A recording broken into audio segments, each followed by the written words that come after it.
Good evening, you're watching The Big Story with Haryanto Diman. I'm Olivia Quay. If you're watching us on YouTube, please subscribe to the Straits Times channel if you haven't already done so.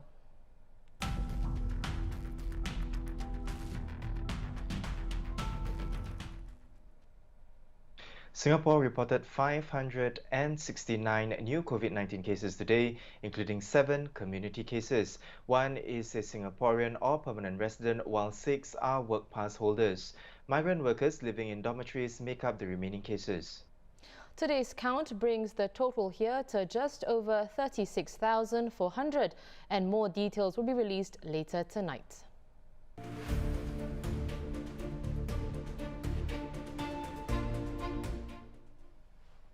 In other news, more than 4,000 sites have had their power supply reinstated since the outbreak alert level was raised to orange on February 7th. These sites have been used as government quarantine facilities, community recovery facilities, as well as for other purposes related to the COVID-19 outbreak. They include former dormitories, factories that aren't operating, and vacated HDB flats that have been demolished under the Selective En Bloc Redevelopment Scheme. Over 5,400 suspended renovation projects have been approved by the Building and Construction Authority to resume work. Upon approval, renovation contractors can immediately restart work with the workers residing outside of the dormitories, as they have all completed a 28-day stay-home notice during the circuit breaker period. Contractors with workers living in dorms will have to wait for the dorms to be cleared by the task force before they can be released for work. 2 days ago, the COVID-19 Multi-Ministry Task Force said 36 unused state properties, including former schools, will be converted to temporary accommodation by the end of this year for around 25,000 healthy migrant workers. There will be a short to medium-term arrangement to house the workers and will eventually be replaced by new purpose-built dormitories which will be constructed to house up to 100,000 workers in the long term. This is something that the government is committed to do, but I would also say that Singaporeans have to do our part as well, because in land-scarce Singapore, it is inevitable that some of these new dormitory sites would be quite near residential areas. So all of us must do our part by rejecting the not in my backyard mindset. We really need to appreciate the contributions of all that our migrant workers have been doing and will continue to do in building Singapore, and welcome them as part of our community. So we want to highlight the Nimby, or not in my backyard mindset. Joining us is nominated MP Walter Theseira. He's also an associate professor from the School of Business at the Singapore University of Social Sciences. Welcome, Professor Theseira. So some of the 36 temporary sites are located in the middle of residential estates. Some people are concerned about security, property prices in their area, as well as public health, among other things. Do you think these are reasonable concerns, or is it more of a NIMBY mindset? Well, these are not concerns that are unique to Singaporeans. When you look worldwide, you see that immigrants actually evoke the same concerns everywhere. However, these concerns are often based on stereotypes that may not be strongly related to reality. I mean, think about concerns about public security and safety. Many people worldwide believe that immigrants are associated with higher crime rates. But when you actually look at the data, you find that there's not much evidence to support this belief at all. So people have stereotypes about the behavior of migrants, which actually isn't the same as the real behavior, what the data actually supports. When it comes to property prices, I think there you need to think about it a bit more, because you need to understand that in many countries, the reason why migration is connected with lowering of property prices is because neighborhoods over time turn over from locals to migrants. That's how you get migrant areas like Chinatowns and so on worldwide. And what happens is that the migrants often are of lower income than the natives, so that tends to lower property prices. But Singapore is very different, and the reason why Singapore is different is we are not talking here about having migrant workers, for example, buying over HDB flats and things of that sort. The plan, I believe, is very much to spread them throughout the island. So I don't think there should be any concern about neighborhoods turning over or changing over to migrants the same way that they might in other countries. So I don't think these concerns are actually that strongly based in the data or the evidence. Prof, how should the government manage the challenges in improved running of the dorms, especially when it comes to cost as well as a tripod relationship among the government, dorm operators, and employers of foreign workers? It's there's actually a set of related problems here. So I think really three issues about. First, what kind of design standards do you want to achieve that strike a right balance between public health and living conditions and the cost of meeting those standards? How do you ensure that once you design and build a dorm according to those better standards, it's going to be maintained to a high standard? And finally, how do you do this cost effectively? And I think it's important to think about the cost aspect because we're not just talking about cost to employers and Singaporeans. We're also talking about cost to migrant workers because if we provide them with a higher quality standard of living, it comes out of the value that they generate. Spend more here, it could actually put downward pressure on their wages, which is not what we actually want for them. So I think the current system, the problem with that, in my view, is that the dorm operators, in many cases, they're not directly accountable to workers. And that's because the employers are actually the customer of the dorm operators, not the workers. The employers make a block booking and they house their workers there. So, unless the workers can vote with their feet, there's no pressure on the dorm operators to improve. And the operators are accountable to the government, but the problem there is they also have financial incentives to just meet the minimum standards and to try to reduce costs. Now, I think all of this suggests that we want or we should be rethinking the model of providing dorms for migrant workers. And it's not so different from problems that we have successfully overcome in other areas like public transport in Singapore. If you think about the old system, it had similar problems. The bus operators were only weakly accountable to commuters and the government. They had a lot of reason to cut costs to raise profits. In our new bus contracting system, it's the government who's responsible for providing high quality services. They engage the operators on a contract basis. The operators are accountable to government and commuters. And so there's no reason why we couldn't radically rethink how we provide housing for migrant workers as well.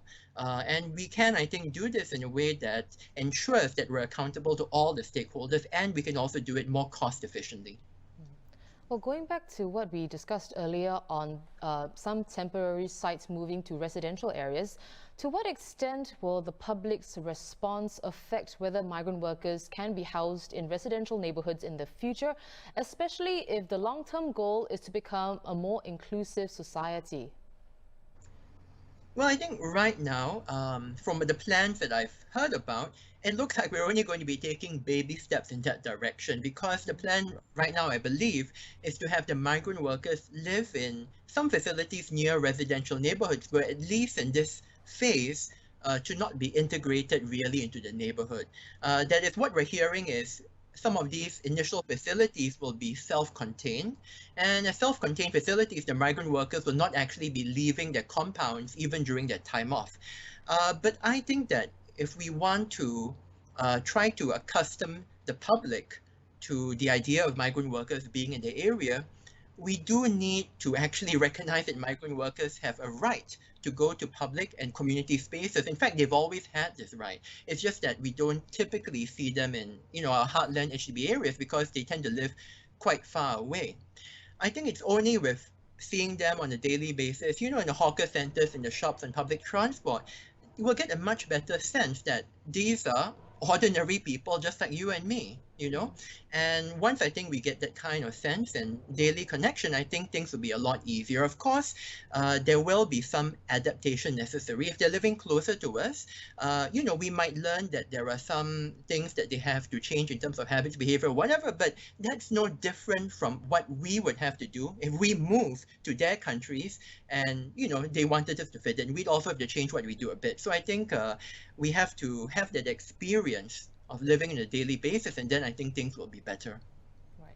Well, thank you for sharing your thoughts with us and for your time as well. We've been speaking to nominated MP Walter Theseira, who's an associate professor from the School of Business at SUSS. For Global Headlines, let's now go to Dylan Ang.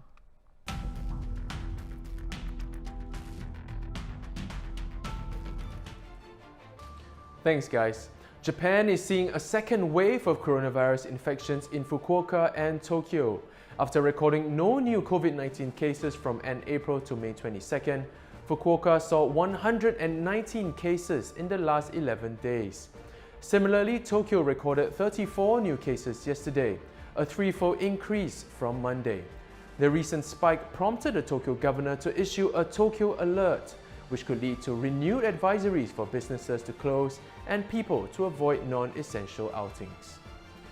Britain is looking at establishing international travel corridors or air bridges with countries with low rates of the coronavirus by the end of the month. These bridges will exempt them from quarantine measures. Currently in the UK, all international arrivals from June 8 are required to self-isolate for 14 days. The UK has the fourth highest number of coronavirus infections in the world and the second largest death toll. Italy has begun reopening its borders to tourists from Europe 3 months after the country went into lockdown. But it's still reporting dozens of new cases daily, particularly in the Lombardy region, and experts warn that the government may be too hasty in permitting travel. Neighbouring nations like Austria and Belgium have warned their citizens against visiting the nation, with Switzerland saying that its citizens will be subject to health measures upon their return. That's all we have for our global updates. Back to you guys.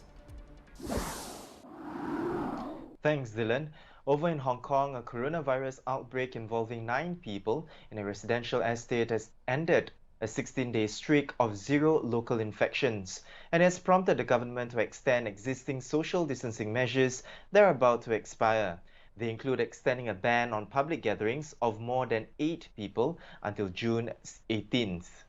Chief Executive Carrie Lam expressed worry about this outbreak in the community, not because of the number of 9 confirmed patients, but also because this particular cluster reflects some characteristics which the city might not have seen before. Joining us now to discuss this is Hong Kong correspondent Claire Huang. Claire, can you elaborate on what Mrs. Lam said? Why is this particular cluster a cause for concern? Hi, this is a local cluster with at least 9 people linked to the outbreak in Sha Tin. So a couple was first identified, and this cluster broke the 16-day streak where Hong Kong did not report any local transmission. So it's particularly worrying because experts have warned that there may be a super spreader whom authorities have not identified. So they do not know at the moment. So far, health authorities have collected more than 1,000 saliva samples from residents in the affected estate, and they're testing, right? So an infectious disease expert has urged the government to make it mandatory for the residents living in the estate and to place restrictions on their contact with other members of the public because it can spread very fast if that happens. While the Hong Kong Medical Association expressed a bit of an alarm over the fact that a paramedic who performed some procedures on the woman was at the center of the cluster got infected even though he was wearing a surgical mask. So the association's point was that the medical worker was still at high risk despite precautions taken. And in light of this, public health experts from the Hong Kong University have also warned of the risk of another wave of outbreaks in the city. The analysis showed that of the more than 1,000 coronavirus cases here in Hong Kong, 20% of those who got infected were responsible for the transmission of the virus to 80% of all recorded cases. Claire, we understand you also visited schools today as some students returned to the classrooms for the first time in 4 months. As you know, schools in Singapore reopened yesterday. Now, in terms of safe distancing measures, what main similarities or differences did you observe? I think there will be a lot of overlap in simple things like wearing masks, washing your hands, having hand sanitizers, temperature checks, having tables spaced apart, markings on floors to indicate to have at least a minimum distance away from each other when you're in the queue. In Hong Kong, we also have staggered recesses and dismissals. So the basic precautionary measures are in place, and the Education Bureau here conducts spot checks to see how schools operate in the new norm. Instead of full day classes, we now have half day school, so as to avoid for the students to avoid having meals. Because this is when people take their masks off and the risk of getting infection is higher. So the Education Bureau has also put in place some arrangements because we've got cross-border students. We have about 27,000 of them. And the older students, of course, get to go back to school first. These students will travel via two ports, two border controls, basically Shenzhen Bay Port or the Futian Lok Ma Chau Spur Line Port. Now, these two ports have limited immigration clearance, especially for cross-border students and who are subject to health protection measures, of the two places. And then they are supposed to take school buses to travel between schools and boundary control points upon arrival in Hong Kong. Well, Claire, let's change the subject to something a bit more political. UK Prime Minister Boris Johnson said Britain will change its immigration rules and offer millions of people in Hong Kong a route to citizenship if China imposes new security laws. How significant will this move be? Even before Beijing's announcement on the national security law to be enacted in Hong Kong, right? Last year's unrest has driven some locals to explore their options out of Hong Kong. Malaysia, Taiwan, Singapore, they were all named as places of interest to them. So it's no surprise that this time round, there's renewed interest in this area. With that in mind, the UK's move will be very significant because it gives locals in this former British colony who are able to relocate another option if they want to. There are about 350,000 holders of British national overseas passports in Hong Kong, and another 2.5 million are eligible. So that's quite significant, given that we've got a population of about 7 million here. Yeah. Claire, just moving back to the situation in Hong Kong. Now, Hong Kong lawmakers resume a debate today over a controversial bill that would make disrespecting China's national anthem a criminal offence. What's the latest there? Basically, the parliament is in session here, and they are supposed to resume debate over the national anthem bill, right? Which would criminalize, disrespecting China's national anthem. And the last time round, we had pan-Democrats who were carried out by security. There was a lot of chaos, drama. They protested in the legislative chambers, and then the pro-Beijing camp was saying how, they were disrupting the process and they were, the delay tactics leading to recesses, adjournments. So I believe there could be some drama again this time around. Right. Well, thank you so much, Claire, for taking the time to speak with us. Happy to have you on the show as always. We've been speaking to Hong Kong correspondent Claire Huang. Back home, the human resource manager of high-flux subsidiary Hydrochem was charged with corruption today. 36-year-old Koo Chen-yi is accused of receiving or agreeing to receive about $7,000 in rewards on 3 occasions between August and December 2018 from the director of Leeds HR Solution. Koo said in court that he intends to plead guilty. He'll be back in court on June 26. For what's also in the news, For what's also in the news, let's go back to Dylan.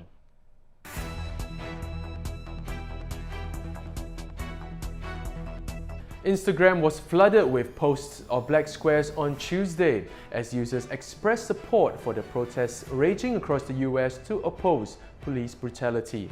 As of today, there were more than 28 million posts accompanied with hashtags that include Black Tuesday and Blackout Tuesday. Canadian Prime Minister Justin Trudeau was at a loss for words when pressed for his thoughts on US President Donald Trump's threat of military mobilization against US protests. We saw protesters tear gas yesterday to make way for a presidential photo op. I'd like to ask you what you think about that, and if you don't want to comment, what message do you think you're sending?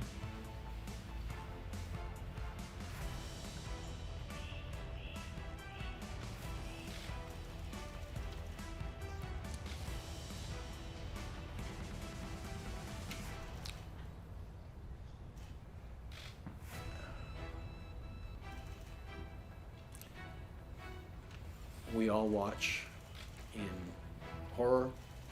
In his answer, Mr. Trudeau chose to focus on Canada, reaffirming that there was still a lot to do to fight racism in the country and that Canadians should not think they are much better there. In India, students took to the streets of Kerala to protest the suicide of a teenage girl who had been unable to attend online classes because she had no computer or smartphone. Schools have been shut since the country implemented its lockdown in March, leaving millions of children who cannot afford expensive devices with no access to education. The 14-year-old was found dead near her family home on the first day of the new school term. And finally, tech giant Google is facing a $5 billion lawsuit for allegedly invading the privacy of millions of users by tracking their internet use even if browsers are set in private mode.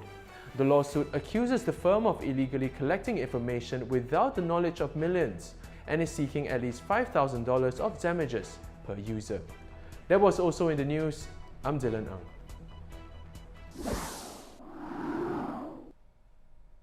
Thanks, Dylan. Now, before we go, many of you have written to the Straits Times about what we can or cannot do during Phase 1.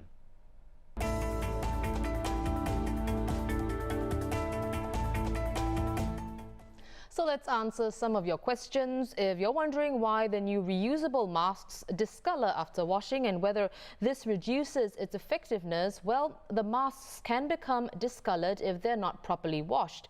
The new masks require special care and should be hand washed with room temperature water and mild soap before hung up to dry. They shouldn't be soaked, washed with detergent, bleached or wrung dry. Discoloration of the mask means the antibacterial barrier is broken and it should be replaced immediately. Discolored masks can be exchanged for new ones at the collection counters in community clubs during the distribution exercise, which runs until June the 14th.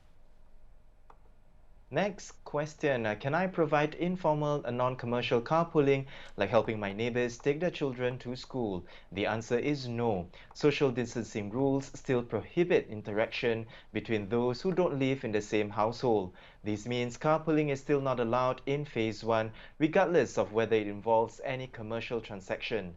However, school bus services are allowed to operate. Well, last question. When will daily travel to and from Johor Bahru and other parts of Malaysia be allowed again? That remains to be seen. Malaysia's movement control order, which prohibits Malaysians from leaving and foreigners from entering the country, is still in effect, at least until June the 9th. The Malaysian authorities said on Monday they haven't decided whether to lift the order or extend it. More detailed answers are in the description below if you're watching us on YouTube. And if you have any other questions, send them to askST@sph.com.sg. For more news and videos, do visit straitstimes.com and subscribe to our YouTube channel by hitting the red button below. Once again, I'm Haryanto Diman with Olivia Quay. Join us tomorrow for more stories on The Big Story.